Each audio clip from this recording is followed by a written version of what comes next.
Shutter speed को नियंत्रण करि पारिबार क्षमता आमको बारंबार बदलुथिबा मुहूर्त सबु को धरी रखिबारे सहाय्य करिथाए।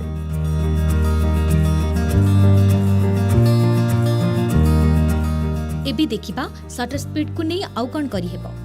आम सब्जेक्ट जदि स्थिर अछि ताकु नहीं कौन इंटरेस्टिंग करि हेबो।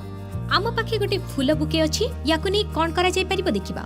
मो कैमरा ट्राइपॉड ऊपर फिक्स होइछि। मु गोटिए सिंपल शॉट नेबी। रंग भी सुंदर, कंपोजिशन भी भल अछि, किंतु आउ किछि ट्राई करी देखिबा। मु मो शटर स्पीड 1/4 सेकेंड रे रखी शटर खोला करी एक्सपोजर चलीथिबा बेले मु जूम लेंस यूज करी जूम इन करी देबी। देखंतु गोटी मजादार शॉट पाइले ना। आसंतु आउ गोटी शॉट नेबा। मोर शटर स्पीड से 1/4 सेकेंड अछि। मोर सब्जेक्ट स्थिर अछि। मु कैमरा को ता ऊपर एमिति बुलेइबी जेमिति गोटी महुमाछी फूल ऊपर बुले।